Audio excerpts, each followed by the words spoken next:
극우 유튜버가 한국을 지배한다. 우리는 루저, 유튜브는 위너.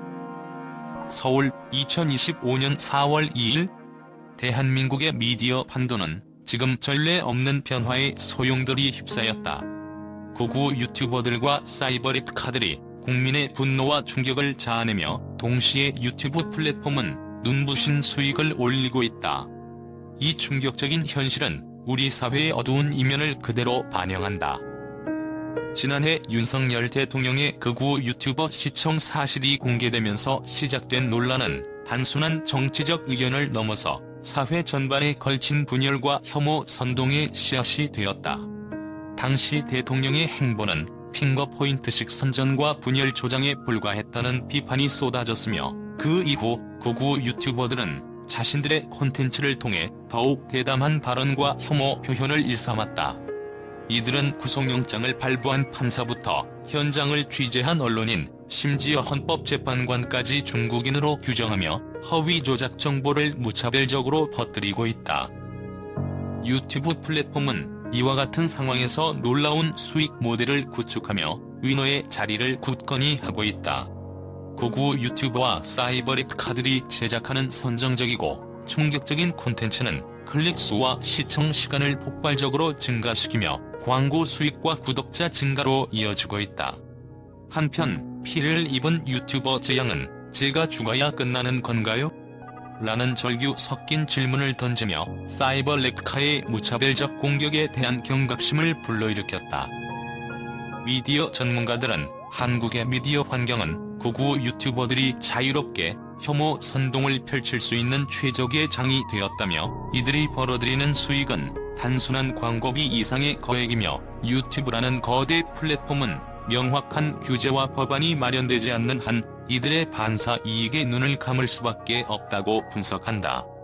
이러한 분석은 유튜브가 단순한 동영상 공유 사이트가 아니라 이제는 사회 분열과 혐오 콘텐츠를 통한 막대한 수익 창출의 장으로 탈바꿈했음을 명확히 보여준다. 한편 현장에서는 극우 유튜버들이 사회 갈등을 더욱 부추기는 모습을 직접 확인할 수 있다. 현장 취재진이 포착한 영상에서는 한 유튜버가 내가 주류다라는 확신에 찬 목소리와 함께 대중을 향해 혐오 발언을 퍼부르며 그 뒤를 따르는 사이버 랩카들이 휴대폰 카메라를 들고 생생하게 기록하는 장면이 포착되었다. 이들의 행동은 단순한 개인적 분노를 넘어 체계적이고 조직적인 분열의 비즈니스로 자리매김하고 있다. 특히 계엄 상황 이후 극우 유튜버들의 목소리는 더욱 강해졌다.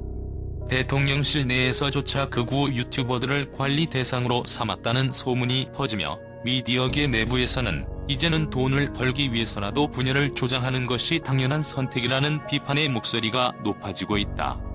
극우 유튜버들은 자신들의 행위를 영업이라 자처하며 돈을 벌어들이는 구조 속에 서루저인 대중과 달리 위너의 자리를 노리고 있다. 또한 이러한 현상은 단순히 혐오 콘텐츠에 국한되지 않는다. 고인이 된 김세론 씨의 사생활까지 담아내는 영상들이 쏟아져 나오면서 개인의 인권과 프라이버시가 무참히 훼손되는 사례도 빈번하다.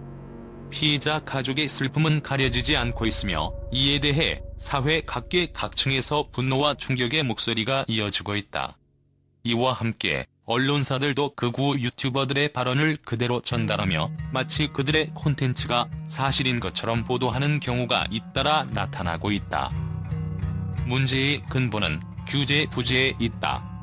유튜브 플랫폼은 자치 커뮤니티 가이드라인을 내세우지만 이들이 제작하는 콘텐츠가 실제 법적 제재를 받지 않는 한 계속해서 반사 이익을 얻을 수밖에 없는 구조다.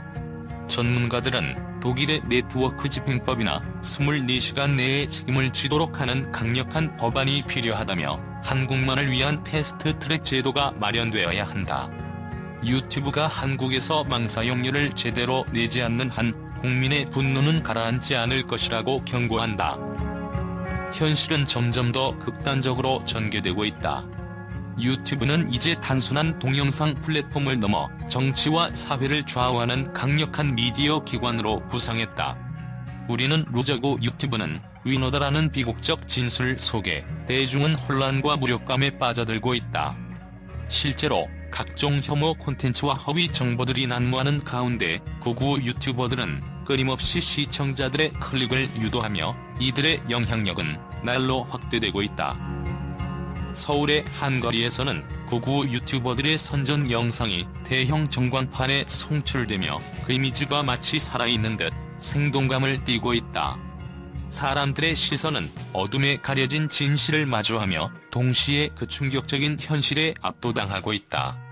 이러한 이미지들은 단순한 영상 이상의 사회적 파장을 일으키며 우리 모두에게 경종을 울리고 있다. 지금 이 순간에도 유튜브 플랫폼 내부에서는 광고 수익이 끊임없이 입금되고 있고 극우 유튜버들과 사이버리카들은 그 돈으로 자신의 영향력을 더욱 공고히 하고 있다.